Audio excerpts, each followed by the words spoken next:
Hello friends, इस special 50-50 question के series में आपका एक बार फिर से स्वागत है, जो जीके, जीएस और करंट अफेयर्स के लिए एप्रोप्रिएट आपका सेट प्रैक्टिस है। और ये सेट प्रैक्टिस 107 है। अभी तक अगर सेट प्रैक्टिस को देखते आ रहे होंगे तो आप ये आकलन लगा लिए होंगे कि निश्चित तौर पर ये आपके आगामी एग्जाम के लिए कितने फायदेमंद हो सकता है। अगर फ्रेंड्स आपको ऐसा लगता है कि ये जीके और जीएस और करंट अफेयर्स के हर सब्जेक्ट से इंक्लूड करके जो क्वेश्चन हम आपको दे रहे हैं या आगे के एग्जाम के लिए काफी कंफर्टेबल होगा और काफी यूजफुल हो सकता है, तो दूसरे स्टूडेंट के यहाँ भी इसे शेयर कर दिया कीजिएगा, लाइक जरूर वीडियो पे कीजिएगा और अगर चैनल पर नए हैं तो सब्सक्राइब जरूर कर लीजिएगा। फ्रेंड्स, ये 50 क्वेश्चन का सीरीज जो है आपको बीपीएससी पीटी एग्जाम के लिए, बीएसएससी मेंस एग्जाम के लिए, बिहार दरोगा, Bihar civil court, Bihar police, मध्य निषेध railway, MTS, SSC, CGL, banking exams के लिए भी काफी महत्वपूर्ण आपका होगा, क्योंकि हर एक सब्जेक्ट से हम एक निश्चित रेशियो में आपको इसमें क्वेश्चन दिया करते हैं और वो क्वेश्चन हर एक एग्जाम के लिए टैली करने वाला है। फ्रेंड्स, आपको बता दें कि ये क्वेश्चन का प्रारूप जो है वो एनसीईआरटी बेस्ड है और एनसीईआरटी सॉल्यूशन ही हम देने का प्रयास करते हैं, क्योंकि आगामी एग्जाम जो भी आपका होगा एनसीईआरटी बेस्ड एग्जाम ही होने वाला है। तो फ्रेंड्स, अभी तक अगर नए हैं तो सब्सक्राइब जरूर कर लीजिएगा, लाइक जरूर दबाइएगा और आपको बता देते हैं कि इसके पहले का भी सेट प्रैक्टिस अगर आपको रिवीजन करना है, देखना है, तो जरूर हमारे पीडीएफ चैनल को ज्वाइन कर लीजिएगा, टेलीग्राम चैनल को ज्वाइन कर लीजिएगा। टेलीग्राम चैनल पर ही हम प्रत्येक वीडियो का डिस्क्रिप्शन, टेलीग्राम चैनल का लिंक जो प्रत्येक वीडियो के डिस्क्रिप्शन में हम डाल देते हैं, वहां से आप टेलीग्राम चैनल से जुड़ सकते हैं, या अगर कोई कठिनाई होती है तो हमें कमेंट बॉक्स में कमेंट कर सकते हैं, हम आपको टेलीग्राम चैनल का लिंक दे देंगे, वहां से आप हमारे टेलीग्राम चैनल से जुड़कर इसका पीडीएफ विदाउट सॉल्यूशन किया हुआ और सॉल्यूशन किया हुआ दोनों प्रकार का पीडीएफ आप ले सकते हैं। इसके अलावा एनसीईआरटी बेस्ड सॉल्यूशन जो है, कलेक्शन क्वेश्चन जो है, वो भी आपको वहां टेलीग्राम चैनल पर मिलेगा। तो फ्रेंड्स, टेलीग्राम चैनल से जुड़ना नहीं भूलिएगा और टेलीग्राम चैनल से जुड़ जाइएगा पीडीएफ लेने के लिए, क्लियर। और ये सेट सॉल्यूशन को पूरा का पूरा वीडियो देखने का प्रयास कीजिएगा, तभी आप यह आकलन लगा सकते हैं कि आगामी एग्जाम के लिए क्वेश्चन इंपॉर्टेंट है या नहीं है। तो चलिए फ्रेंड्स, 107 नंबर क्वेश्चन का पहला क्वेश्चन आज देखते हैं। पहला क्वेश्चन है, मुसलमान यदि खुश है और संतुष्ट है तो भारत में ब्रिटिश शक्ति का महत्तम बचाव होगा। यह शब्द किसके द्वारा कहा गया था? सही आंसर है कि यह शब्द जो है वो W.W. हंटर के द्वारा यह शब्द कहा गया था। Clear. Option number C, W.W. Hunter के द्वारा कहा गया था कि मुसलमान यदि खुश और संतुष्ट है तो भारत में ब्रिटिश शक्ति का महत्तम बचाव होगा। अब जरा ध्यान दीजिएगा, सर विलियम विल्सन हंटर इनका पूरा नाम था। यह एक बहुप्रतिभाशाली स्कॉटिश इतिहासकार, सांख्यिकीविद, संकलक और भारतीय सिविल सेवा के सदस्य थे। वह भारत के इंपीरियल गजेटियर, ध्यान दीजिएगा, पॉइंटेड बातें को ध्यान दीजिएगा, काफी इंपॉर्टेंट, आपको क्वेश्चंस के आंसर के अलावा भी जो इंपॉर्टेंट पॉइंटेड बातें होता है उसको भी हम आपको सॉल्यूशन में लिख देते हैं, ताकि एग्जाम में आने वाला हो सकता है इसी से क्वेश्चन निकल के आ जाए। तो फ्रेंड्स, ध्यान रखिएगा, सर विलियम विल्सन हंटर जो थे वो एक प्रतिभाशाली स्कॉटिश इतिहासकार, सांख्यिकीविद, संकलक और एक भारतीय सिविल सेवा के सदस्य थे। वह भारत के इंपीरियल गजेटियर के लिए सबसे ज्यादा जाने जाते थे, जिस पर उन्होंने 1869 ईस्वी में प्रदर्शन किया था और अंततः 1881 ईस्वी में 9 खंडों में यह इंपीरियल गजेटियर जो है वो प्रकाशित किया गया था। उन्होंने भारत की गैर आर्य भाषाओं का एक तुलनात्मक शब्दकोश भी संकलित किया, जो मुख्य रूप से ब्रायन ह्यूटन हॉस्टन के संग्रह पर आधारित बोलियों की एक शब्दावली है। इतनी बातें W.W. हंटर के बारे में, क्लियर। इसे कहीं से भी क्वेश्चन पूछ सकता है। फ्रेंड्स, नेक्स्ट क्वेश्चन है, जलवायु परिवर्तन पर संयुक्त राष्ट्र संघ का कन्वेंशन ढांचा किससे संबंधित है? तो जलवायु परिवर्तन पर संयुक्त राष्ट्र का कन्वेंशन जो हुआ था वो आपको ग्रीन हाउस गैस के उत्सर्जन में कमी लाने से संबंधित एक समझौता था। ऑप्शन नंबर डी सही होगा। जलवायु परिवर्तन पर संयुक्त राष्ट्र फ्रेमवर्क कन्वेंशन जिसे कहा जाता है, ग्रीन हाउस गैसों के उत्सर्जन को कम करने से संबंधित है। जलवायु परिवर्तन पर संयुक्त राष्ट्र फ्रेमवर्क कन्वेंशन जो है UNFCCC ने वातावरण में ग्रीन हाउस गैस सांद्रता को स्थिर करके जलवायु प्रणाली के साथ खतरनाक मानव हस्तक्षेप से निपटने के लिए एक अंतर्राष्ट्रीय पर्यावरण संधि की स्थापना की गई थी। ध्यान रखेंगे, यह पर्यावरण और विकास पर संयुक्त राष्ट्र सम्मेलन जो है UNCED जो है उसमें 154 राज्यों द्वारा यानी 154 देशों द्वारा इस पर हस्ताक्षरित किए गए थे, जिसे अनौपचारिक रूप से पृथ्वी शिखर सम्मेलन नाम दिया गया था। क्लियर। जो 3 से लेकर 14 जून 1992 ईस्वी तक रियो डे जेनेरियो में आयोजित किया गया था और इसी रियो डे जेनेरियो में पर्यावरण और विकास पर संयुक्त राष्ट्र सम्मेलन जो हुआ था उसे ही पृथ्वी शिखर सम्मेलन कहा जाता है, जो 1992 ईस्वी में हुआ था। हालांकि इसका मूल सचिवालय जो था वो जेनेवा में प्रस्तावित था, लेकिन इसे रियो डे जेनेरियो में स्थानांतरित कर दिया गया था। यह समझौता 21 मार्च 1994 ईस्वी को लागू कर दिया गया था। क्लियर? तो यह ग्रीन हाउस गैस के उत्सर्जन में कमी लाने से संबंधित एक समझौता था। नेक्स्ट क्वेश्चन है, ग्रेट विक्टोरिया मरुस्थल कहां स्थित है? तो ग्रेट विक्टोरिया मरुस्थल ऑस्ट्रेलियाई मरुस्थलीय क्षेत्र के अंतर्गत शामिल किया जाता है, ऑस्ट्रेलिया में है। जरा ध्यान दीजिएगा, ग्रेट विक्टोरिया मरुस्थल जो है यह दक्षिण ऑस्ट्रेलिया में एक शुष्क बंजर भूमि है। बंजर भूमि का मतलब मरुभूमि, जो ऑस्ट्रेलिया का सबसे बड़ा रेगिस्तान भी है। यह पश्चिमी ऑस्ट्रेलिया और दक्षिणी ऑस्ट्रेलिया में स्थित है। यह उत्तर में गिब्सन मरुस्थल से लेकर दक्षिण में नूलर बोर मैदान तक और पूर्व की ओर काल गोरली शिलाखंड से लेकर स्टुअर्ट पर्वत श्रृंखला तक फैला हुआ है। ध्यान दीजिएगा यहीं पे कि काल गोरली और कुलगार्डी ये दो क्षेत्र ऑस्ट्रेलिया में ही है जहां स्वर्ण उत्पादन के लिए काफी प्रसिद्ध क्षेत्र है। 1875 ईस्वी में, अब इसका नाम ग्रेट विक्टोरिया कैसे पड़ा, जरा इसको ध्यान दीजिएगा। ग्रेट विक्टोरिया मरुस्थल का नाम ग्रेट विक्टोरिया मरुस्थल कैसे पड़ा? तो 1875 ईस्वी में अन्वेषक अर्नेस्ट जाइल्स के नेतृत्व वाली एक पार्टी द्वारा ग्रेट विक्टोरिया मरुस्थल का नाम दिया गया था। इस मरुस्थल में कई राष्ट्रीय उद्यान जैसे कि ग्रेट विक्टोरिया मरुस्थल सृष्टि संचय, नूलर बोर राष्ट्रीय उद्यान और फ्लोरा एंड फाउना संरक्षण उद्यान स्थित है। इसके अलावा ऑस्ट्रेलियाई मरुस्थल के अंतर्गत ग्रेट सैंडी भी है और ग्रेट गिब्सन मरुस्थल भी ऑस्ट्रेलिया में ही स्थित है। नेक्स्ट क्वेश्चन है, 2011 की जनगणना के अनुसार बिहार जनसंख्या के अनुसार देश में कौन से स्थान पर है? तो जनसंख्या 2011 के अनुसार बिहार की जनसंख्या जो है पूरे देश में राज्य स्तर पर तीसरा सबसे बड़ा जनसंख्या वाला देश राज्य है। अब ध्यान दीजिएगा कि 2011 की जनगणना के अनुसार हम आकलन करें अगर, तो बिहार की कुल जनसंख्या जो है वो 10,40,99,452 है।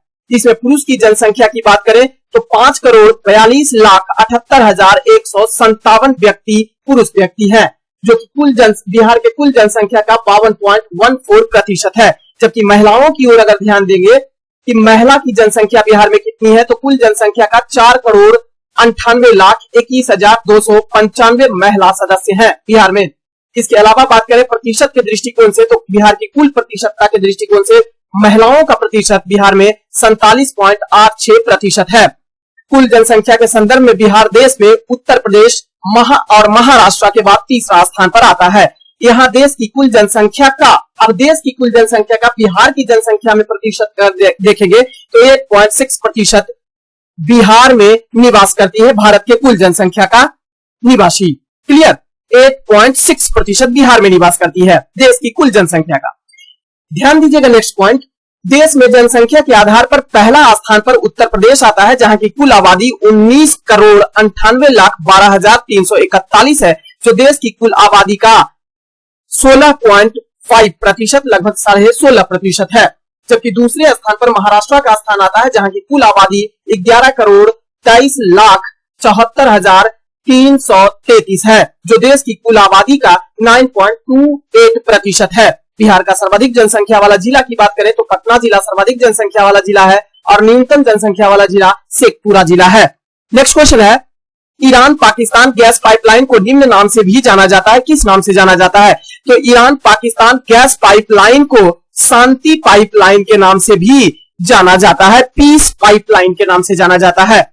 ईरान से पाकिस्तान, अब कहीं पर आपको दे देगा पीस पाइपलाइन, पीस मतलब शांति, तो शांति पाइपलाइन कहें या पीस पाइपलाइन, ईरान और पाकिस्तान के बीच गैस पाइपलाइन परियोजना है।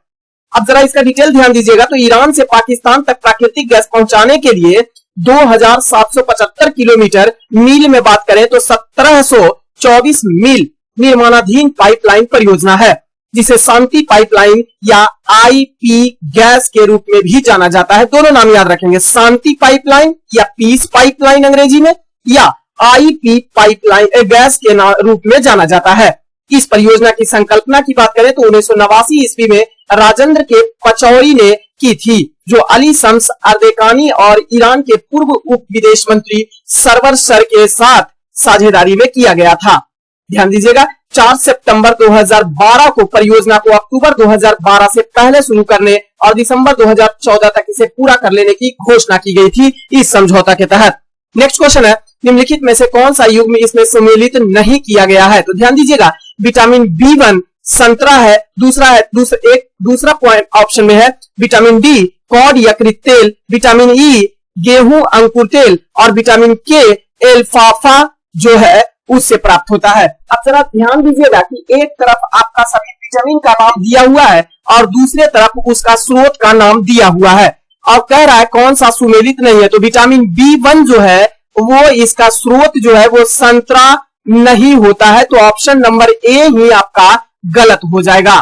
क्लियर, सुमेलित नहीं किया हुआ है। बाकी विटामिन डी कॉड यकृत तेल यानी मछली के कॉड यकृत तेल में पाया इसका स्रोत होता है विटामिन डी। विटामिन ए गेहूं अंकुरित तेल में भी पाया जाता है। विटामिन के का स्रोत एल्फाफा होता है। अब जरा ध्यान दीजिएगा बारी बारी से। तो विटामिन B1 इस विटामिन का रासायनिक नाम थायमीन होता है और इसकी कमी से बेरी बेरी नामक रोग हो जाता है। इसका स्रोत की बात करें तो खमीर, गाजर, गेहूं, चावल, दूध, समुद्री भोजन, सोयाबीन, हरी सब्जी इत्यादि में विटामिन बी प्रचुर मात्रा में पाया जाता है। विटामिन डी की बात करें तो यह वसा में घुलनशील विटामिन होता है जो कि प्रो हार्मोन का एक समूह होता है। इसके दो प्रमुख रूप विटामिन D2 या आर्को विटामिन D2 को, अब ये जो विटामिन डी होता है वो दो फॉर्मेट में पाया जाता है, विटामिन D2 और विटामिन D3। D2 का रासायनिक नाम जो होता है वो आर्गो कैल्सीफेरॉल होता है एवं विटामिन D3 का रासायनिक नाम पोले कैल्सीफेरॉल होता है। इसकी कमी से बच्चों में रिकेटस रोग और वयस्कों में ऑस्टियोमलेशिया नामक रोग हो जाता है। अगर विटामिन डी के स्रोत की बात करें तो मक्खन में, घी में, अंडे में और कॉड यकृत तेल में विटामिन डी प्रचुर मात्रा में पाया जाता है। विटामिन ई की बात करें तो इसका रासायनिक नाम टेकोफेरॉल होता है। इसे प्रजनन विटामिन भी कहा जाता है और इसकी कमी से नपुंसकता का रोग हो जाता है या जनन क्षमता कमजोर हो जाती है।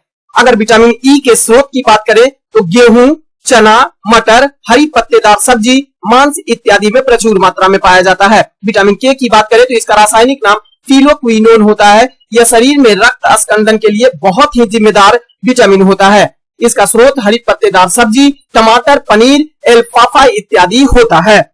नेक्स्ट क्वेश्चन है, लंदन में 13 मार्च 1940 ईस्वी को सर माइकल ओ डायर को गोली से किसके द्वारा मार दिया गया था? उधम सिंह, पंजाब के सरदार उधम सिंह के द्वारा लंदन में 13 मार्च 1940 ईस्वी को सर माइकल ओ डायर को गोली मार दिया था। क्यों गोली मार दिया था जरा समझिएगा।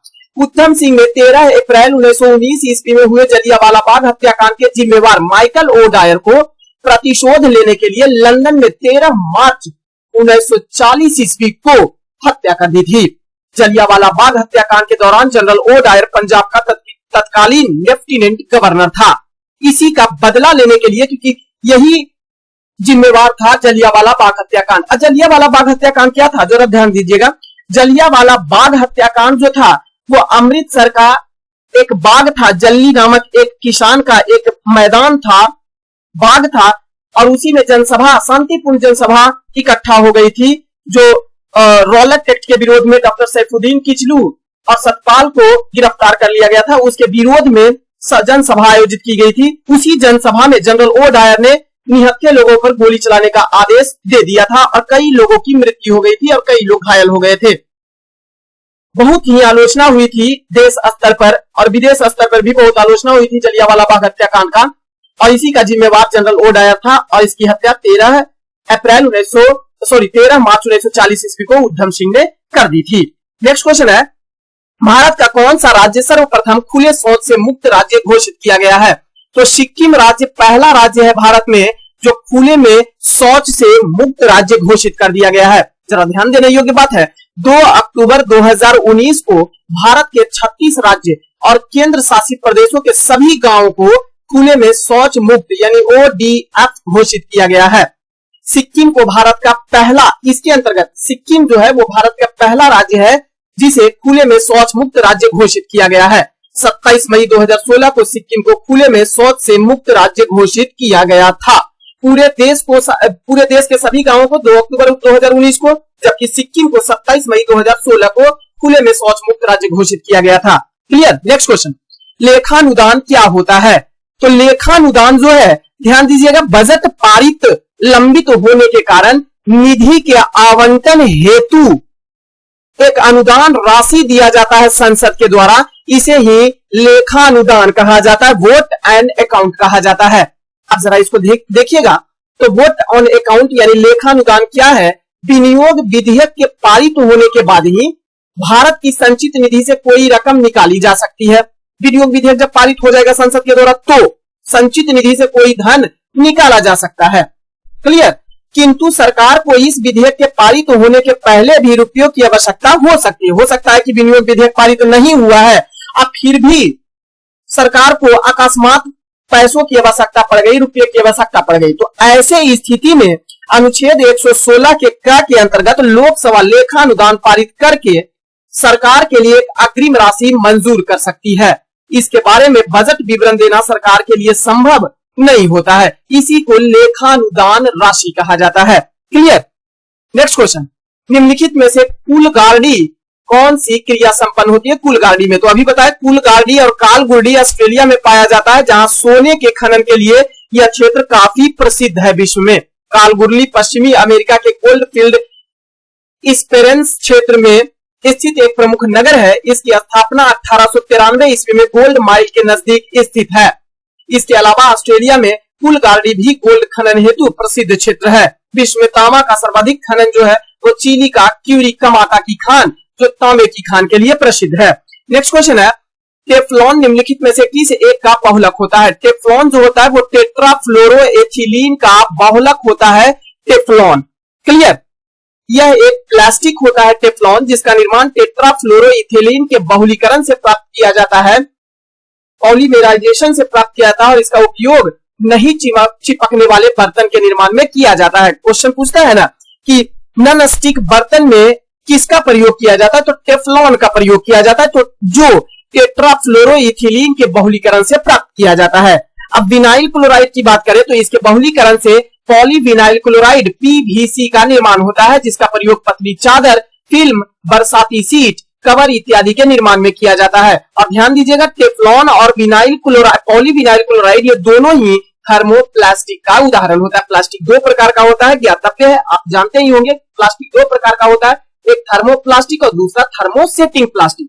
थर्मोप्लास्टिक वह प्लास्टिक होता है जिसको एक बार ताप देने के बाद जब उसकी अवस्था में चेंजिंग आ जाता है तो पुनः जब ठंडा हो जाता है तो वह सिकुड़ जाएगा, फिर इस पर ताप देंगे तो पुनः अपने वापस अवस्था में आ जाता है। इसे थर्मोप्लास्टिक कहा जाता है, जो कि पॉलीविनाइल क्लोराइड और टेफ्लॉन होता है। इसके अलावा बात करें थर्मोसेटिंग प्लास्टिक, वैसा प्लास्टिक जिसको एक बार ताप देने के बाद आकार में ढाल लिया जाता है तो पुनः ताप देने के बाद अपने मूल अवस्था में वापस नहीं आ पाता, उसे थर्मोसेटिक प्लास्टिक कहा जाता है। नेक्स्ट क्वेश्चन है, किताब six machine I don't like cricket I love it किस क्रिकेटर की आत्मकथा है? ध्यान रखिएगा, क्रिस गेल, जमैका के खिलाड़ी है, वेस्ट इंडीज के खिलाड़ी है क्रिस गेल, इनके द्वारा लिखित पुस्तक है six machine I don't like cricket. मैं क्रिकेट को पसंद नहीं करता हूं बल्कि मैं क्रिकेट को प्यार करता हूं। यह पुस्तक क्रिस गेल के द्वारा लिखित है। ध्यान दीजिएगा, युवराज सिंह के द्वारा लिखित आत्मकथा जो है वो है the test of my life from cricket to cancer and back. Virender Sehwag के द्वारा लिखी गई आत्मकथा जो है वो and India with Virender Sehwag, जबकि एबी डिविलियर्स की आत्मकथा एबी डिविलियर्स द ऑटोबायोग्राफी है। नेक्स्ट क्वेश्चन है, निम्न में से कौन सा कर केंद्र सरकार के द्वारा लगाया जाता है परंतु राज्य सरकार के द्वारा वसूल किया जाता है? ऑप्शन में है स्टाम्प शुल्क, यात्री एवं वस्तु कर, संपदा शुल्क या अखबारों पर कर। तो स्टाम्प शुल्क एक ऐसा शुल्क है जो केंद्र सरकार के द्वारा लगाया जाता है लेकिन वसूल किया जाता है राज्य सरकार के द्वारा। स्टाम्प शुल्क के अलावा केंद्रीय बिक्री कर भी है एक ऐसा कर जो केंद्र सरकार के द्वारा लगाया जाता है परंतु इसे राज्य सरकार के द्वारा वसूल किया जाता है। और यह स्टाम्प शुल्क और केंद्रीय बिक्री कर दोनों ही अप्रत्यक्ष कर होता है। ध्यान रखिएगा, केंद्रीय बिक्री कर केंद्र सरकार का प्रत्यक्ष कर होता है और स्टाम्प शुल्क राज्य सरकार का अप्रत्यक्ष कर होता है, तो दोनों ही अप्रत्यक्ष कर है। अब ध्यान दीजिएगा, कर ढांचे में सुधार हेतु चेलैया समिति का गठन किया गया था, यानी कर ढांचा में सुधार कर रहा है, टैक्स में सुधार करने के लिए एक समिति का गठन किया गया था जिसे ही चलैया समिति कहा गया। चलैया की अगुवाई में किया गया था और इसका गठन 1991 ईस्वी में अगस्त के महीने में किया गया था। नेक्स्ट क्वेश्चन है, भारतीय संविधान दिवस किस दिन मनाया जाता है? तो भारतीय संविधान दिवस जो है वो 26 नवंबर को मनाया जाता है। ध्यान दीजिएगा, 26 नवंबर 1949 ईस्वी को ही भारतीय संविधान को पारित कर दिया गया था संविधान सभा के द्वारा, यही कारण है। और हाँ, 26 नवंबर 1949 ईस्वी को ही पारित के साथ संविधान के कुछ अनुच्छेद में से 15 अनुच्छेद ऐसे थे जिसको उसी दिन लागू कर दिया गया था देश के लिए। इसी कारण से 26 नवंबर को प्रत्येक वर्ष भारतीय संविधान दिवस के रूप में मनाया जाता है, क्योंकि अप्रत्यक्ष रूप से ही सही, लेकिन संविधान को तो उसी दिन ही लागू किया गया था। अब 26 नवंबर 1949 ईस्वी को जिस समय संविधान को अंशतः लागू किया गया था, यानी 15 अनुच्छेद को जो लागू किया गया था, उसमें कुल 22 भाग, 395 अनुच्छेद और 8 अनुसूचियां थी। वर्तमान समय में भले ही भारतीय संविधान में कुल 22 भाग, 395 अनुच्छेद और 12 अनुसूची मौजूद हैं। इस दिन कुल 15 अनुच्छेद को लागू किया गया, लेकिन भारतीय संविधान को पूर्णतः लागू जो किया गया वो 26 जनवरी 1950 ईस्वी को लागू किया गया था। संपूर्ण संविधान को लागू किया गया था। तो 26 नवंबर 1949 ईस्वी को अंशतः लागू किया गया और पहली बार लागू किया गया चूंकि देश में, इसलिए संविधान दिवस के रूप में 26 नवंबर को मनाया था। पूर्णतः लागू किया गया 26 जनवरी 1950 ईस्वी को। नेक्स्ट क्वेश्चन है, 1919 ईस्वी में जब मॉन्टेक्यू चेम्सफोर्ड अधिनियम पास हुआ था, तब इंग्लैंड का प्रधानमंत्री कौन था? तो लॉयड जॉर्ज इंग्लैंड के प्रधानमंत्री थे 1919 ईस्वी में मॉन्टेक्यू चेम्सफोर्ड सुधार के तहत। आप ध्यान रखिएगा, इसमें क्वेश्चन दो प्रकार का है। यहाँ तो मॉन्टेक्यू चेम्सफोर्ड अधिनियम दे दिया, क्वेश्चन आपसे पूछता है प्रथम विश्व युद्ध के दौरान इंग्लैंड के प्रधानमंत्री कौन थे? लॉयड जॉर्ज थे। वहीं पर क्वेश्चन ये भी पूछ देता है कि प्रथम विश्व युद्ध के समय अमेरिका के राष्ट्रपति कौन थे? तो ध्यान रखेंगे, वुडरो विल्सन अमेरिका के राष्ट्रपति थे। और मॉन्टेक्यू चेम्सफोर्ड रिपोर्ट 1919 ईस्वी में प्रकाशित हुआ था। नेक्स्ट क्वेश्चन है, राष्ट्रव्यापी स्तनपान कार्यक्रम मां किस संघीय मंत्रालय द्वारा जारी किया गया था? मां को किस मंत्रालय के द्वारा जारी किया गया था? तो स्वास्थ्य एवं परिवार कल्याण मंत्रालय के द्वारा जारी किया गया था राष्ट्रव्यापी स्तनपान कार्यक्रम मां को। जरा ध्यान दीजिएगा, मां का पूरा रूप होता है मदर्स एब्सोल्यूट अफेक्शन, यानी माताओं का पूर्ण स्नेह अपने बच्चों के प्रति। यह स्वास्थ्य और परिवार कल्याण मंत्रालय का एक राष्ट्रव्यापी कार्यक्रम है जो स्तनपान को बढ़ावा देता है और स्वास्थ्य प्रणालियों के माध्यम से स्तनपान कराने में सहायता के लिए परामर्श सेवाओं का प्रावधान करता है। इस कार्यक्रम का नाम मां रखा गया है, जो एक स्तनपान कराने वाली मां को परिवार के सदस्यों और स्वास्थ्य सुविधाओं में सफलतापूर्वक स्तनपान कराने के लिए आवश्यक समर्थन को दर्शाता है। नेक्स्ट क्वेश्चन है, जीव कोशिकाओं में आनुवांशिक लक्षणों के नियंत्रण में निम्नलिखित में से कौन सा उत्तरदायी होता है? तो आनुवांशिक लक्षणों का नियंत्रण या आनुवांशिकी लक्षणों का एक पीढ़ी से दूसरे पीढ़ी में ले जाने का काम जीन के माध्यम से डीएनए के द्वारा किया जाता है। डीएनए की एक इकाई को जीन कहा जाता है। डीएनए का पूरा रूप डीऑक्सी राइबो न्यूक्लिक एसिड होता है और इसकी खोज फ्रेडरिक मिक्सचर के द्वारा 1869 ईस्वी में किया गया था। यह सभी आनुवांशिक क्रियाओं का संचालन करता है और इसकी एक इकाई को जीन कहा जाता है। ध्यान रखेंगे, जो प्रोटीन संश्लेषण को नियंत्रित करता है। डीएनए की द्विकुंडलित संरचना के रूप में डीएनए पाया जाता है और इस द्विकुंडलित संरचना मॉडल का प्रतिपादन सर्वप्रथम 1953 ईस्वी में वॉटसन एवं क्रिक के द्वारा किया गया था। इसके लिए बाद में इनको चिकित्सा के क्षेत्र का नोबेल पुरस्कार 1963 ईस्वी में दिया गया था 10 वर्षों के बाद। आरएनए की बात करें तो राइबोज न्यूक्लिक एसिड आरएनए का पूरा रूप होता है और यह आनुवांशिक कोड को न्यूक्लियस से राइबोसोम में प्रोटीन बनाने के लिए और डीएनए ब्लूप्रिंट के दिशा निर्देश को ले जाने का कार्य करता है आरएनए।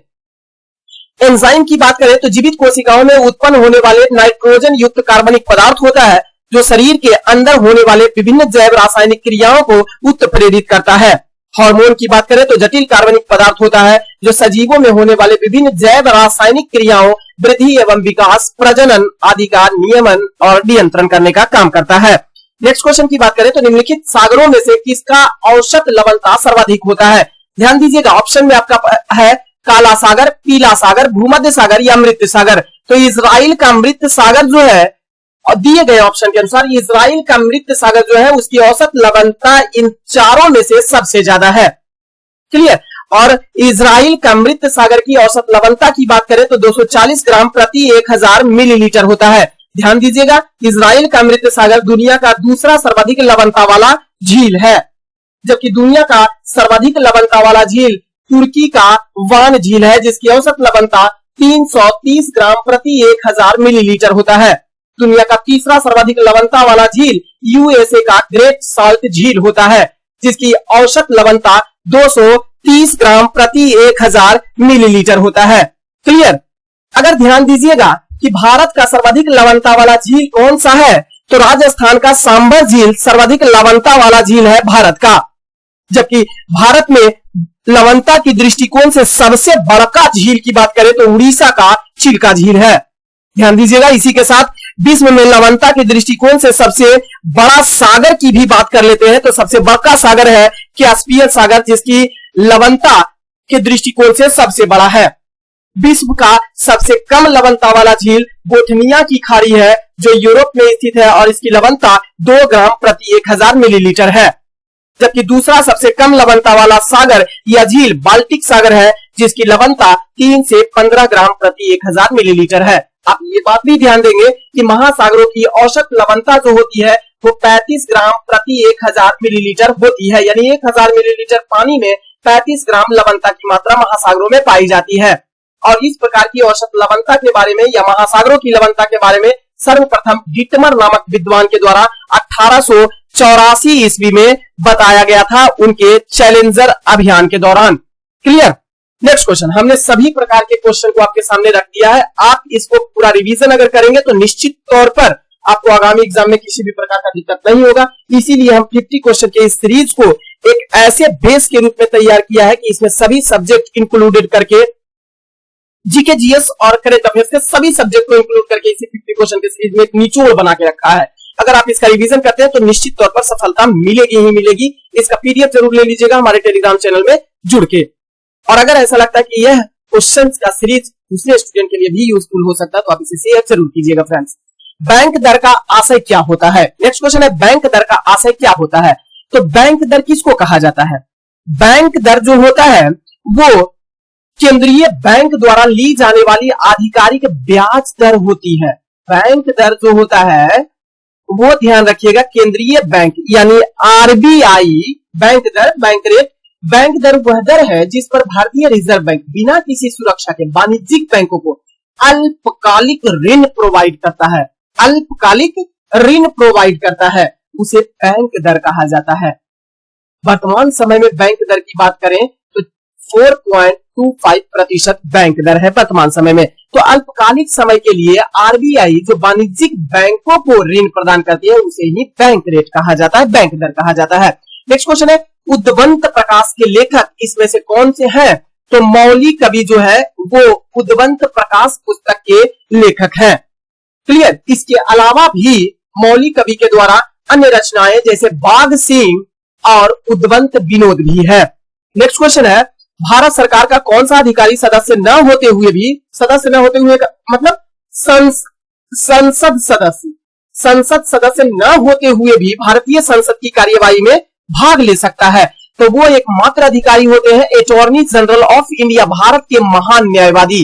भारत के महान न्यायवादी की चर्चा की बात करें तो भारतीय संविधान में किया गया है अनुच्छेद 76 के तहत भारतीय महान न्यायवादी की चर्चा। अब भारत के महान न्यायवादी अटॉर्नी जनरल ऑफ इंडिया क्या होते हैं? तो यह भारत सरकार का प्रथम विधि अधिकारी, प्रथम कानूनी अधिकारी होता है। कानूनी मामले में किसी भी प्रकार का सलाह देने का काम यही महान न्यायवादी का होता है, भारत सरकार को सलाह देती है। और यह न तो संसद का सदस्य होता है और न ही मंत्रिमंडल का सदस्य होता है, लेकिन फिर भी वह किसी भी सदन में, चाहे तो राज्यसभा में भी, चाहे तो लोकसभा में भी, अथवा उनकी समिति में भी बोलने का इनको अधिकार प्राप्त होता है, परंतु उसे मत देने का अधिकार प्राप्त नहीं होता है, क्योंकि वह सदस्य उसके नहीं होते। तो भाग लेने का तो अधिकार है, लेकिन मत प्रदान करने का उसे अधिकार नहीं दिया गया है। और ये सभी की चर्चा भारतीय संविधान के अनुच्छेद 88 में किया गया है। महान न्यायवादी की नियुक्ति राष्ट्रपति के द्वारा किया जाता है तथा वह राष्ट्रपति के प्रसाद पर्यंत पद को धारण किए हुए रहते हैं। नेक्स्ट क्वेश्चन है, अच्छा इसमें से और थोड़ा सा ध्यान दीजिएगा। तो उपराष्ट्रपति, तो भारत का उपराष्ट्रपति की चर्चा किया गया है भारतीय संविधान के अनुच्छेद 53 के तहत, 63 के तहत किया गया है। उपराष्ट्रपति का एक पद होगा। नियंत्रक एवं महालेखा परीक्षक की चर्चा अनुच्छेद 148 से 151 तक में किया गया है। चुनाव आयोग की चर्चा किया गया है अनुच्छेद 124 चुनाव आयोग की चर्चा 324 में, अनुच्छेद 324 में उसके गठन की चर्चा किया गया। ध्यान दीजिएगा, कौन से बॉन्ड द्वारा भारतीय संस्थान विदेशी बाजारों से विदेशी मुद्रा के बजाय रुपये में पैसा जुटा सकते हैं, और वो है मसाला बॉन्ड। जरा ध्यान दीजिएगा, क्वेश्चन में है कौन सा बॉन्ड जो है उसके द्वारा भारतीय संस्थान विदेशी बाजारों से विदेशी मुद्रा के बजाय रुपये में पैसा जुटा सकते हैं, वो है मसाला बॉन्ड। मसाला बॉन्ड के द्वारा भारतीय संस्थान विदेशी बाजारों से विदेशी मुद्रा के बजाय रुपये में पैसा जुटा सकते हैं। 1 जुलाई 2016 में HDFC पहली ऐसी भारतीय कंपनी बनी जिसने लंदन स्टॉक एक्सचेंज में मसाला बॉन्ड्स जारी किया था। नेक्स्ट क्वेश्चन है, निम्नलिखित में से कौन सा युग्म सही सुमेलित आपका नहीं किया हुआ है? एक तरफ आपको विटामिन का नाम, रासायनिक नाम दिया हुआ है, दूसरी तरफ उससे होने वाले रोग के बारे में दर्शाया गया है। तो ध्यान दीजिएगा, रेटिनॉल ऑप्शन में है जेरोफ्थाल्मिया। रेटिनॉल जो है वो विटामिन ए को कहा जाता है और इसका रासायनिक नाम एक्सेरोफाइटॉल होता है। इसकी कमी से रतौंधी या निक्टेलोपिया या जेरोफ्थैल्मिया नामक रोग होता है। बिल्कुल सही है ऑप्शन नंबर ए। दूसरा है टेकोफेरॉल। टेकोफेरॉल जो है वो विटामिन ई का रासायनिक नाम होता है। इसकी कमी से नपुंसकता का रोग हो जाता है। इसे प्रजनन विटामिन के नाम से भी जाना जाता है। तो टेकोफेरॉल जो होता है उससे बेरी उसकी कमी से रोग नहीं होता है। टेकोफेरॉल की कमी से नपुंसकता नामक रोग हो सकता है। क्लियर?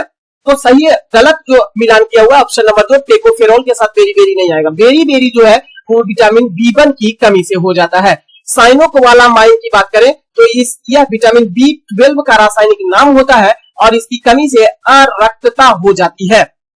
आर्गोकैल्सिफेरॉल की अगर बात करें ऑप्शन नंबर डी में, तो आर्गोकैल्सिफेरॉल विटामिन B2 का रासायनिक नाम होता है और इसकी कमी से बच्चों में रिकेटस नामक बीमारी हो जाती है। बेरी जो है वो विटामिन B1 यानी थायमिन की कमी से होने वाला रोग है। नेक्स्ट क्वेश्चन है, समाजवाद का समर्थक कौन था और 1933 ईस्वी में ब्रिटिश शासन देसी राज्यों, जमींदारवाद और पूंजीवाद को उखाड़ फेंकना चाहता था? वो है जवाहरलाल नेहरू। जवाहरलाल नेहरू समाजवाद के बहुत बड़े प्रबल समर्थक थे तथा 1933 ईस्वी में ब्रिटिश शासन देसी राज्यों, जमींदार और पूंजीवाद को उखाड़ फेंकना भी इनका मुख्य उद्देश्य था। क्लियर? इन्होंने भारत कहां नामक शीर्षक से कई लेख 1933 ईस्वी में लिखे थे, जिसमें इन्होंने लिखा कि वह समाजवाद में क्यों विश्वास करते हैं। नेक्स्ट क्वेश्चन है, नालंदा विश्वविद्यालय के संस्थापक इसमें से कौन था? चंद्रगुप्त विक्रमादित्य, कुमारगुप्त, धर्मगुप्त या पुष्यगुप्त? नालंदा विश्वविद्यालय के संस्थापक के रूप में कुमारगुप्त, गुप्त वंश के शासक कुमारगुप्त के द्वारा नालंदा विश्वविद्यालय की स्थापना 450 ईस्वी में किया गया था। अब इस कुमारगुप्त को गोविंद गुप्त के नाम से भी जाना जाता है, तो ध्यान रखेंगे दोनों नाम। गुप्त वंशीय शासक कुमारगुप्त, जिसका शासन काल 415 ईस्वी से लेकर 454 ईस्वी तक रहा था। इन्होंने नालंदा विश्वविद्यालय की स्थापना 450 ईस्वी में किया था। इस कुमारगुप्त को गोविंद गुप्त के नाम से भी जाना जाता है। यह कुमारगुप्त जो था वो चंद्रगुप्त द्वितीय या चंद्रगुप्त विक्रमादित्य का उत्तराधिकारी था। धर्मपाल की बात करें तो इसने विक्रमशिला विश्वविद्यालय की स्थापना की थी, जो पाल वंश का सबसे महान शासक था। नेक्स्ट क्वेश्चन है, निम्नलिखित में से कौन सा राजमार्ग छपरा एवं गोपालगंज को एक दूसरे से जोड़ देता है? तो राष्ट्रीय राजमार्ग जो है वह कौन सा है जो छपरा और गोपालगंज को आपस में जोड़ देता है? राष्ट्रीय राजमार्ग 85 जो है वो छपरा और गोपालगंज को आपस में जोड़ता है। निम्नलिखित में से किस पहाड़ी पर पूर्वी घाट और पश्चिमी घाट का मिलन स्थल होता है, यानी दोनों आपस में मिल जाते हैं? वो है नीलगिरी की पहाड़ी। नीलगिरी पहाड़ी को पूर्वी घाट और पश्चिमी घाट का मिलन स्थल यानी जंक्शन के नाम से भी जाना जाता है। नीलगिरी पर्वत श्रेणी की सर्वोच्च चोटी की बात करें तो दोदा बेटा है, जो दक्षिण भारत की दूसरी सर्वोच्च चोटी है। अब तो दक्षिण भारत की दूसरी सर्वोच्च चोटी है तो पहली सर्वोच्च चोटी भी होगी। तो दक्षिण भारत की पहली सर्वोच्च चोटी या सबसे ऊंची सर्वोच्च चोटी अन्नाईमुडी है, जो अन्नामलई पर्वत श्रेणी की सर्वोच्च चोटी है। सेबराई पहाड़ी की बात करें तो यह पूर्वी घाटी पर्वतमाला का हिस्सा है, जो तमिलनाडु राज्य में स्थित है। पालनी पहाड़ी की बात करें तो भारत के तमिलनाडु राज्य में स्थित पर्वतमाला है। बंदाराबू चोटी पालनी पहाड़ी की ही सबसे ऊंची चोटी है, ध्यान रखेंगे। नेक्स्ट क्वेश्चन है, कैशलेस लेन देन को बढ़ावा देने के लिए भारत सरकार द्वारा किस समिति का गठन किया गया था? तो नीरज कुमार गुप्ता समिति का गठन कैशलेस लेन देन को बढ़ावा देने के लिए किया गया था। नीरज कुमार गुप्ता समिति जो है वो कैशलेस लेन देन को बढ़ावा देने हेतु केंद्र सरकार और भारतीय रिजर्व बैंक द्वारा इस समिति का गठन किया गया था। इस समिति में कुल 7 सदस्य शामिल है और इसका मुख्य उद्देश्य कार्ड स्वीकृति के रूप को विकसित करना और क्रेडिट कार्ड के लिए इंटरचेंज शुल्क तय करना है। इसके अलावा बात करें बाकी ऑप्शन की तो शांता कुमार समिति है। इसका गठन 2014 में 7 सदस्यीय समिति के रूप में भारतीय खाद्य निगम के वित्तीय प्रबंधन और खाद्य की खरीद, भंडारण और वितरण में परिचालन कौशल लाने हेतु सुझाव देने का रिपोर्ट प्रकाशित किया गया था। नचिकेत मौर्य समिति की बात करें तो 7 जनवरी 2014 को गठित किया गया था। यह समिति जो छोटे व्यवसायियों और कम आय वाले परिवारों के लिए व्यापक वित्तीय सेवाओं पर आरबीआई का रिपोर्ट देना इसका काम था।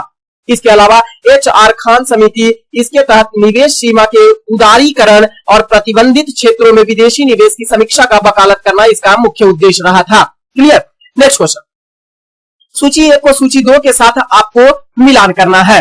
तो ध्यान दीजिएगा, एक तरफ पदार्थ दिया हुआ है और दूसरी सूची में उसका उपयोग दिया हुआ है। तो ध्यान दीजिएगा, एस्पार्टेंस जो है उसका प्रयोग कृत्रिम मधुरक के रूप में, इसका प्रयोग जो है वो कृत्रिम यानी सेंट के रूप में इसका इस्तेमाल किया जाता है। फ्रेयॉन की बात करें तो प्रशीतक के रूप में, फ्रेयॉन के रूप में, कूलेंट के रूप में इस्तेमाल किया जाता है। कहने का मतलब ठंडा करने के लिए फ्रिज में इसका उपयोग किया जाता है। नियोप्रीन की अगर बात करें तो संश्लेषित रबर के बनाने में नियोप्रीन का प्रयोग किया था और बेनाड्रिल का प्रयोग प्रतिहिस्टामीन उत्पादन के लिए किया जाता है। तो सही आंसर 3, 4, 1, 2 आपका बिल्कुल सही होगा। नेक्स्ट क्वेश्चन है, इनमें से कौन सी पत्रिका क्रांतिकारी गतिविधि से जुड़ी हुई नहीं थी? ऑप्शन में संध्या, युगांतर, गदर, यंग इंडिया। तो ध्यान दीजिएगा, क्रांतिकारी गतिविधि से नहीं जुड़ी हुई थी वो है यंग इंडिया, जो महात्मा गांधी के द्वारा 1919 ईस्वी से 1931 ईस्वी में के बीच साप्ताहिक पत्रिका के रूप में प्रकाशित किया गया था। संध्या पत्रिका की बात करें तो इसका प्रकाशन 1906 ईस्वी में ब्रह्म बांधव उपाध्याय मुक्ताचरण के द्वारा किया गया था, जो एक क्रांतिकारी गतिविधि से जुड़ी हुई पत्रिका थी और यह बंगाल से प्रकाशित होती थी। युगांतर की बात करें तो युगांतर पत्रिका 1906 ईस्वी में पारिंद्र कुमार घोष, अभिनव भट्टाचार्य और भूपेंद्र नाथ दत्त द्वारा कलकत्ता में स्थापित एक बंगाली क्रांतिकारी समाचार पत्र था। जबकि गदर की बात करें तो लाला हरदयाल के द्वारा 1 नवंबर 1913 ईस्वी से एक साप्ताहिक पत्र के रूप में शुरू किया गया था। यह पत्र सैन फ्रांसिस्को में गदर पार्टी आंदोलन के दौरान में युगांतर आश्रम से खुले आम प्रकाशित किया जाता था। Clear. Next question, young India तो महात्मा गांधी के द्वारा 1919 ईस्वी से लेकर 1931 ईस्वी तक साप्ताहिक पत्रिका के रूप में प्रकाशित किया जाता था। यह किसी भी प्रकार का क्रांतिकारी गतिविधि से जुड़ा हुआ पत्रिका नहीं था। नेक्स्ट क्वेश्चन है, उच्चतम न्यायालय की व्याख्या के अनुसार निजी भवनों के ऊपर राष्ट्रीय झंडे को फहराने के तहत हर नागरिक को मौलिक अधिकार है। किसके तहत यह मौलिक अधिकार दिया गया है कि हर नागरिक जो है वो निजी भवनों के ऊपर राष्ट्रीय झंडे को फहरा सकते हैं। तो अनुच्छेद 19 के तहत यह अधिकार उनको दिया गया है। और यह अधिकार की बात करें तो सुप्रीम कोर्ट ने माना है कि संविधान के अनुच्छेद 19 के तहत निजी भवनों के ऊपर राष्ट्रीय ध्वज फहराना प्रत्येक नागरिक का मौलिक अधिकार होगा और यह अधिकार उन्हें भारतीय झंडा संहिता 2002 के तहत प्रदान किया गया है।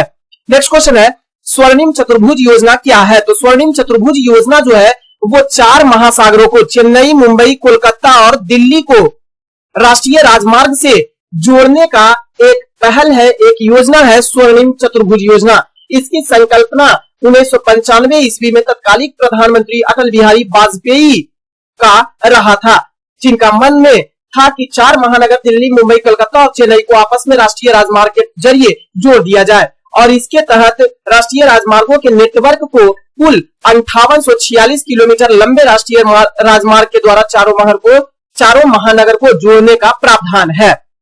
नेक्स्ट क्वेश्चन है, चीनी यात्री सुंग यून ने भारत की यात्रा की थी। तो संयुगन या सुंग यून चीनी यात्री 518 ईस्वी में भारत आया था। चीनी यात्री सुंग यून, अब ध्यान दीजिएगा, चीनी यात्री सुंग यून ने भारत की यात्रा 518 ईस्वी में किया था तथा अपनी 3 वर्ष की यात्रा में इन्होंने भारत से बौद्ध धर्म की प्राप्तियां एकत्रित की थी।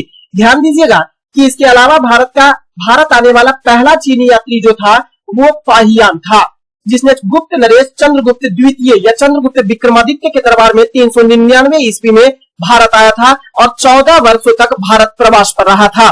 चीनी यात्रियों में सबसे प्रसिद्ध यात्री जो रहा वो हेन सांग रहा। इसने हर्षवर्धन के शासनकाल में 629 ईस्वी में भारत की यात्रा की थी। इन्हें नीति का पंडित यात्रियों में राजकुमार और वर्तमान शाक्य मुनि के नाम से भी जाना जाता है। इनकी यात्रा वृत्तांत सी युकी के नाम से भी जाना जाता है। ये भी आप ध्यान रखेंगे कि चीनी यात्री वेन सांग का यात्रा वृत्तांत सी युकी के नाम से प्रसिद्ध है, लेकिन चीनी यात्री जो भी आए उनका यात्रा वृत्तांत जो लिखा गया वह इन तू के नाम से लिखा गया है। तो कभी क्वेश्चन आपसे पूछता भी है कि चीनी यात्रियों का यात्रा वृत्तांत किस नाम से प्रसिद्ध है, सबसे पहला ऑप्शन देगा सी युकी। अब तुरंत वहां से झटाक दनी मारिएगा सी युकी, क्योंकि हर्षवर्धन पढ़ा हुआ है वेन सांग का यात्रा वृत्तांत सी युकी, चीनी यात्री था ही। आपको ध्यान रखना है हर्षवर्धन अगर पूछेगा वेन सांग की यात्रा वृत्तांत तो सी युकी, लेकिन चीनी यात्रियों का यात्रा वृत्तांत जो है वह इन तू के नाम से लिखा गया है। क्लियर है। अब नेक्स्ट पॉइंट, इत्सिंग नामक चीनी यात्री जो था वो 7वीं शताब्दी के अंत में भारत की यात्रा पर रहा था। नेक्स्ट क्वेश्चन है, साबुन ग्रीज को हटाता है किसके द्वारा, किस प्रक्रिया के द्वारा, तो पाइसीकरण। पाइसीकरण क्या होता है, इमल्सिफिकेशन। पाइसीकरण होता है बड़े बड़े अणुओं को छोटे छोटे अणुओं में तोड़कर उसे पचाने का काम करता है, उसे हटाने का काम करता है। तो साबुन जो ग्रीज को हटा देता है, साबुन जो मैल को हटाता है कपड़ों से, वो पाइसीकरण विधि ही है। बड़े बड़े मैल का एक गट्ठा जो जम जाता है कपड़ों में, उसको छोटे छोटे टुकड़ों में तोड़ दिया जाता है, क्योंकि साबुन का पृष्ठ तनाव कम होता है, जिसके कारण से पानी कोने कोने तक पहुंच जाता है, धागे धागे तक पहुंच जाता है कपड़ों में, जिसके कारण से ग्रीज हट जाता है। और इस प्रक्रिया को पाइसीकरण अभिक्रिया इमल्सिफिकेशन भी कहा जाता है। क्लियर। कंप्यूटर में डेटा संग्रहित करने के लिए किसको एक कंटेनर के रूप में समझा जा सकता है, तो फाइल जो है वो कंप्यूटर में डेटा संग्रह करने के लिए एक कंटेनर के रूप में जाना जाता है। डेटा फाइल एक कंप्यूटर फाइल होती है जिसमें कंप्यूटर प्रोग्राम या प्रणाली द्वारा उपयोग के लिए डेटा जैसे इनपुट और आउटपुट डेटा होता है। सभी प्रोग्राम और डेटा एक फाइल से लिखा और पढ़ा जाता है, जो कि कंप्यूटर में सबसे आम भंडारण इकाई होती है। एक फोल्डर एक या अधिक फाइलों के लिए एक कंटेनर होता है। फोल्डर जो होता है वो एक फाइल के लिए कंटेनर होता है और यह पूरा भरने तक खाली रहता है। डेटा को फाइल में संग्रहित किया जा सकता है, जिसे बाद में फोल्डरों में वर्गीकृत किया जाता है, जिसे बाद में निर्देशिकाओं और उप निर्देशिकाओं के पदानुक्रम में संरक्षित किया जाता है। एक फोल्डर फाइलों को संग्रहित करने के लिए एक कंटेनर से ज्यादा कुछ भी नहीं है, ध्यान रखेंगे। तो फाइल जो है किसी भी फोल्डर के लिए या किसी भी डेटा के लिए एक कंटेनर है कंप्यूटर में, फाइल को संग्रह करने, डेटा को संग्रह करने के लिए। नेक्स्ट क्वेश्चन है, भारत में ब्लॉक स्तर पर बनी पंचायत समिति क्या होती है, तो पंचायत समिति जो ब्लॉक स्तर पर बनाई जाती है, ध्यान रखिएगा, वो समन्वयन और पर्यवेक्षी प्राधिकारी के रूप में काम करता है। किसके किसके बीच, ग्राम पंचायत और जिला परिषद के बीच। आप ध्यान रखेंगे भारत में पंचायती राज व्यवस्था को बलवंत राय मेहता समिति के सिफारिश के आधार पर 1957 ईस्वी में लागू किया गया था, लाया गया था पंचायती राज व्यवस्था को। और बलवंत राय मेहता समिति ने त्रिस्तरीय पंचायती राज व्यवस्था का प्रस्ताव रखा था, जिसमें ग्राम पंचायत, पंचायत समिति और जिला परिषद को रखा था।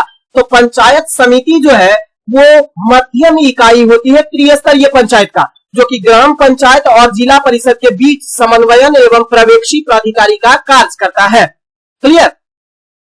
पंचायत समिति ग्राम पंचायत और जिला परिषद के बीच समन्वय और पर्यवेक्षी प्राधिकारी के रूप में कार्य करता है। पंचायती राज्य व्यवस्था को सर्वप्रथम की बात करें कब लागू किया गया था, तो 2 अक्टूबर 1959 ईस्वी को राजस्थान के नागौर जिला में लागू किया गया था, जबकि इसे लागू करने वाला दूसरा राज्य आंध्र प्रदेश है, जहां 11 अक्टूबर 1959 ईस्वी को लागू किया गया था। ध्यान रखिएगा, पंचायती राज्य व्यवस्था को संवैधानिक दर्जा 1992 ईस्वी में एलियन सिंधवी समिति के सिफारिश के आधार पर इसे अधिनियम का रूप दिया गया था, इसे कानून का रूप दिया गया था। और ध्यान दीजिएगा, पंचायती राज्य व्यवस्था जब संवैधानिक रूप में आ गया तो इसे लागू करने वाला पहला राज्य कर्नाटक था। क्लियर। नेक्स्ट क्वेश्चन, किस प्रकार की भूमि को अप्रहत भूमि कहा जाता है, तो बिना जोती हुई और जंगली भूमि जो होती थी उसे ही गुप्त काल में अप्रहत कहा जाता था। आर्थिक उपयोगिता के आधार पर गुप्त काल में निम्न प्रकार की भूमि हुआ करती थी। पहला भूमि क्षेत्र के रूप में होता था, जो कृषि करने योग्य होता था। वास्तु भूमि होती थी, बास करने योग्य भूमि। चारागाह भूमि पशुओं को चारा योग्य भूमि होती थी, इस पर घास पात उगाया जाता था ताकि पशु को चारा के लिए उपयोग किया जा सके। सील भूमि, ऐसी भूमि जो जोतने योग्य नहीं होती थी, उसे सील भूमि कहा जाता था। और अप्रहत ऐसी भूमि होती थी जो बिना जोती हुई जंगल वाली भूमि होती थी, इस पर जंगल ही जंगल होते थे। क्लियर। ये गुप्त काल में आर्थिक उपयोगिता के आधार पर भू व्यवस्था था। नेक्स्ट क्वेश्चन है गॉड पार्टिकल क्या है? तो गॉड पार्टिकल जो है हिग्स बोसोन को ही गॉड पार्टिकल के रूप में जाना जाता है, क्योंकि ऐसा कहा जाता है कि बिग बैंग जो है उसका कारण, बिग बैंग का कारण जिसने कई साल पहले हमारे ब्रह्मांड का निर्माण किया था वही है God particle Higgs boson. Leon Lederman जिन्हें नोबेल पुरस्कार विजेता भौतिकी विज्ञान और विज्ञान शिक्षा के उत्साही वकील जिन्होंने द गॉड पार्टिकल शब्द को गढ़ा था, इस शब्द का प्रतिपादन, द गॉड पार्टिकल शब्द का प्रतिपादन किसके द्वारा? ध्यान दीजिएगा, लियोन लेडरमैन ने सबसे पहले गॉड पार्टिकल शब्द का प्रतिपादन किया था जिसे हिग्स बोसोन कहा जाता है। मेसोन की बात करें तो वे सभी कण जो एक क्वार्क हुआ एक एंटी क्वार्क से मिलकर बनते हैं उसे मेसोन कहा जाता है, जो कि बोसोन से ही संबंधित है, ये भी अंतरिक्षीय परिघटना से संबंधित है। पॉजिट्रॉन की बात करें तो यह भी प्रोटॉन का एक एंटी कण होता है और न्यूट्रिनो न्यूट्रॉन का एंटी पार्टिकल होता है। नेक्स्ट क्वेश्चन है कभी कभी समाचारों में चर्चित डेटा रिपोर्टिंग सिस्टम को किसके द्वारा स्थापित किया गया था? तो विश्व बैंक के द्वारा डेटा रिपोर्टिंग सिस्टम को सबसे पहले स्थापित किया गया था। नेक्स्ट क्वेश्चन है किसी श्रृंखला के हिस्से को निकालने के लिए किस एक्सेसिंग तरीके का उपयोग किया जाता है? बड़ा अच्छा क्वेश्चन है कंप्यूटर से। स्लाइसिंग विधि का प्रयोग किया जाता है। किसी भी प्रकार के श्रृंखला के हिस्से को निकालना है तो इसके लिए एक्सेसिंग तरीका जो है वो स्लाइसिंग है। अब स्लाइसिंग को जरा डिटेल से समझिएगा तो इसका अर्थ श्रृंखला के एक भाग को निकालना होता है।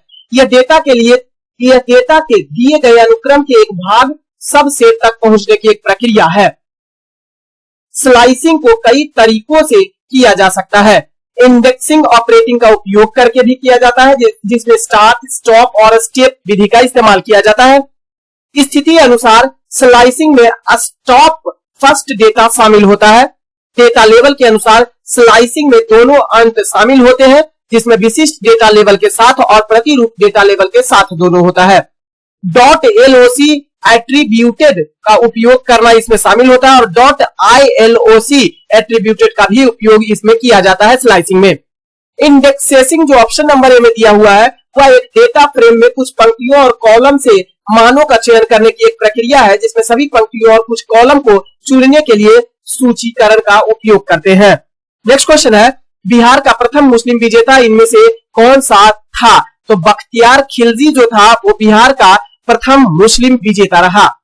बिहार में मुस्लिम प्रभुत्व की स्थापना का श्रेय इख्तियारुद्दीन बिन बख्तियार खिलजी को जाता है जो कि 1198 ईस्वी के लगभग उसने नालंदा एवं विक्रमशिला विश्वविद्यालय को विध्वंस मचा दिया था। इसी समय बख्तियार खिलजी ने आधुनिक बख्तियारपुर शहर की भी स्थापना की थी। इस दौरान बिहार शरीफ जो था वो तुर्कों का केंद्र बनकर उभरा था।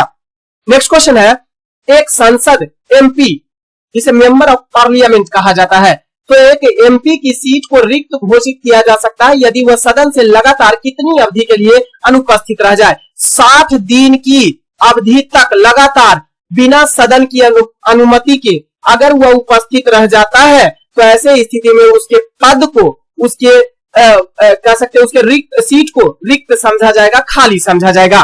क्लियर? और इस सभी की चर्चा भारतीय संविधान के अनुच्छेद 104 के 4 में 104 अनुसूची के उपबंध 4 में किया गया है कि 60 दिनों तक अगर कोई संसद सदस्य सदन की अनुमति के बिना अगर अनुपस्थित रहता है तो ऐसे स्थिति में उसकी सदस्यता समाप्त कर दी जाएगी। नेक्स्ट क्वेश्चन है अब 60 दिन का मतलब 2 माह। दीवान ए अर्ज विभाग किससे संबंधित है? तो दीवान ए अर्ज जो था वो एक सैन्य विभाग था जिसकी स्थापना बलबन के द्वारा किया गया था। इसे ही दीवान ए आरिज या आरिज ए मुमालिक नामक अधिकारी, दीवान ए अर्ज एक सैन्य विभाग था और उस सैन्य विभाग का जो मुख्य होता था वो आरिज ए मुमालिक कहलाता था या दीवान ए आरिज कहा जाता था। यह भारत के इतिहास में सल्तनत काल में एक सैन्य विभाग का प्रमुख अधिकारी होता था। इसका महत्वपूर्ण कार्य सैनिकों की भर्ती करना, सैनिकों एवं घोड़े को का हुलिया लिखने की प्रथा को लागू करना, रसद की व्यवस्था करना, सेना का निरीक्षण करना तथा सेना की साज सज्जा की व्यवस्था करना इसी आरिज ए मुमालिक का काम होता था जो दीवान ए अर्ज का प्रधान होता था और इसकी शुरुआत बलबन के द्वारा किया गया था सल्तनत काल में। नेक्स्ट क्वेश्चन की बात करें तो रक्त कैंसर ल्यूकेमिया जिसे कहा जाता है, इसकी रोकथाम में प्रयोग किया जाने वाला रेडियो समस्थानिक कौन सा है? तो कोबाल्ट 60 रक्त कैंसर के लिए काफी उपयुक्त उपचार के रूप में देखा जाता है। आयोडीन 131 ऑप्शन नंबर ए में दिया हुआ है। इस रेडियो समस्थानिक का प्रयोग थायराइड कैंसर और थायराइड विकारों के इलाज में किया जाता है। सोडियम 24 की बात करें तो इस रेडियो समस्थानिक का प्रयोग औद्योगिक पाइपलाइनों में रिसाव एवं परिसंचरण तंत्र में रक्त के थक्के का पता लगाने के लिए किया जाता है, जबकि फास्फोरस 32 का प्रयोग रेडियो समस्थानिक का प्रयोग हड्डी के कैंसर के लिए अनुवांशिकी एवं आणविक जीव विज्ञान में अनुसंधान के लिए किया जाता है। कोबाल्ट 60 जो है वह रेडियो समस्थानिक है, जिसका प्रयोग कैंसर के इलाज के लिए, खाद्य विकिरण, रेडियोग्राफी में प्रयुक्त शल्य चिकित्सा उपकरणों की सफाई के लिए किया जाता है। नेक्स्ट क्वेश्चन की बात करें तो काली क्रांति का संबंध किससे है? तो काली क्रांति जो है या कृष्ण क्रांति, इसी को काली क्रांति या इसी को कृष्ण क्रांति कहा जाता है। डीजल और पेट्रोलियम उत्पादन के लिए यानी कच्चे तेल उत्पादन के लिए क्रांति काली क्रांति का संबंध है, जिसकी शुरुआत जनवरी 2003 में इथेनॉल मिश्रित पेट्रोल कार्यक्रम नामक एक पहल के साथ पेट्रोलियम और प्राकृतिक गैस मंत्रालय के द्वारा शुरू किया गया था। क्लियर। मत्स्य उत्पादन के लिए नीली क्रांति है और सरसों उत्पादन के लिए पीली क्रांति है। नेक्स्ट क्वेश्चन है, प्रति व्यक्ति आय के मानदंड के अनुसार बिहार का कौन सा जिला सबसे गरीब जिला है? तो शिवहर जिला जो है वो बिहार का सबसे गरीब जिला है प्रति व्यक्ति आय के हिसाब से। बिहार के अमीर जिलों की लिस्ट में अगर देखा जाए तो पहले स्थान पर राजधानी पटना आता है। इस जिले का प्रति व्यक्ति आय 131 रुपया 131.1 हजार रुपया प्रति वर्ष है।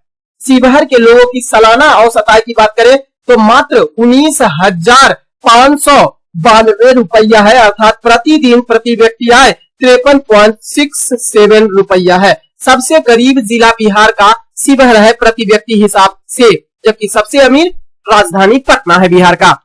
नेक्स्ट क्वेश्चन है, उड़ान योजना के लिए निम्नलिखित में से कौन सा कथन सत्य है? अब 3 कथन आपको दिया हुआ है। उड़ान 5.1 को विशेष रूप से हेलीकॉप्टर मार्गों के लिए डिजाइन किया गया है, बिल्कुल ही सही है। उड़ान 5.1 लॉन्च किया गया है जो हेलीकॉप्टर मार्गों के डिजाइन के लिए किया गया है। इसके तहत एयर फेयर कैप को 25% तक कम कर दिया गया है, यह भी बिल्कुल सही है उड़ान परियोजना के बारे में। तीसरा कथन है, उड़ान योजना 2018 में शुरू की गई थी, यह बिल्कुल ही गलत है। क्लियर। अब जरा देखिएगा उड़ान योजना क्या है। तो नागरिक उड्डयन मंत्रालय ने देश के दूरस्थ क्षेत्रों में कनेक्टिविटी को और बढ़ाने तथा हेलीकॉप्टरों के माध्यम से अंतिम मील कनेक्टिविटी प्राप्त करने के लिए मई 2023 में उड़ान 5.1 लॉन्च किया है। उड़ान 5.1 योजना के तहत यात्रियों के लिए हेलीकॉप्टर में उड़ान को अधिक किफायती बनाने के लिए विमान किराया जो है वो सीमा को 25% तक कम कर दिया गया है। उड़ान जिसका पूरा रूप होता है उड़े देश का आम नागरिक, यह क्षेत्रीय कनेक्टिविटी योजना है, RCS योजना है, जिसे नागरिक उड्डयन मंत्रालय के द्वारा 21 अक्टूबर 2016 को लॉन्च किया गया था। क्लियर। तो सही आंसर जो होगा वो 1 और 2 दोनों सही है उड़ान परियोजना के बारे में। क्लियर। नेक्स्ट क्वेश्चन है, FIBA फीबा एशिया अध्यक्ष के रूप में किसे नियुक्त किया गया है? तो फीबा एशिया अध्यक्ष के रूप में डॉक्टर के गोविंद राज को नियुक्त किया गया है, ध्यान रखिएगा। अब यह डॉक्टर के गोविंद राज को सर्वसम्मति से फीबा एशिया के अध्यक्ष के रूप में नामित किया गया है। डॉक्टर के गोविंद राज फीबा एशिया के अध्यक्ष के रूप में नामित होने वाले पहले भारतीय हैं। वर्तमान समय में यह कर्नाटक MLC तथा बास्केटबॉल फेडरेशन ऑफ इंडिया के अध्यक्ष हैं। अब फीबा क्या है? तो federation of international basketball association इसका पूरा रूप होता है। यह सार्वजनिक संघों का एक संघ है जो दुनिया भर में बास्केटबॉल के खेल को नियंत्रित करता है। फीबा की स्थापना 18 जून 1932 ईस्वी को की गई थी।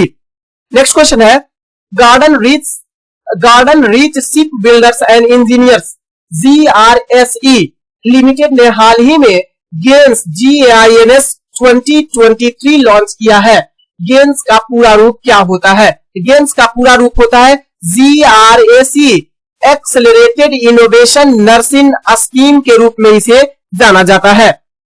समझिएगा जरा, garden reach ship builders and engineers यानी GRSE लिमिटेड जहाज डिजाइन और निर्माण में कृत्रिम बुद्धिमत्ता, आर्टिफिशियल इंटेलिजेंस और नवीनीकरण ऊर्जा को विनियोजित करने के लिए स्टार्टअप्स को जोड़ने की एक योजना बना रही है। स्टार्टअप द्वारा जहाज निर्माण में तकनीकी प्रगति की दिशा में अभिनव समाधानों के विकास की पहचान करने और प्रोत्साहित करने के लिए रक्षा पीएसयू ने जीआरएसी त्वरित नवाचार पोषण योजना 2023 गेन्स GAINS जिसका पूरा रूप पहले ही दे दिया गया है। Clear. Garden reach shipyard and engineers, यह युद्धपोत निर्माण कंपनी है जिसका राष्ट्रीयकरण 1960 ईस्वी में किया गया था। इसका जहाज निर्माण सुविधाएं कोलकाता एवं रांची में स्थित है। 2006 में इसे मिनी रत्न का दर्जा भी दिया गया था, garden reach shipyard and engineers को। क्लियर। तो जीआरएसी त्वरित नवाचार पोषण योजना 2023 जिसे गेन्स कहा जाता है, पूरा रूप होता है GRSE accelerated innovation nursing scheme. Next question है, निम्नलिखित में से किस राज्य ने प्रस्तावित किया है कि सरकारी स्कूल के छात्रों के पास मानकीकृत यूनिफॉर्म होगा? बड़ा अच्छा क्वेश्चन है। महाराष्ट्र सरकार ने यह प्रस्तावित किया है कि सभी सरकारी स्कूल के छात्रों के पास मानकीकृत तैयार किया गया यूनिफॉर्म होगा। महाराष्ट्र भर के सरकारी स्कूलों के छात्रों के पास स्कूल शिक्षा विभाग के अनुसार एक सामान्य मानकीकृत वर्दी होगी। इसके लिए स्कूल प्रबंधक को सरकार द्वारा कपड़े उपलब्ध कराया जाएगा। इसका सारा खर्च राज्य सरकार वहन करेगी। स्कूल शिक्षा मंत्री दीपक केसरकर ने बताया कि इस कदम से यह सुनिश्चित होगा कि छात्रों को गुणवत्तापूर्ण यूनिफॉर्म मिल सकता है।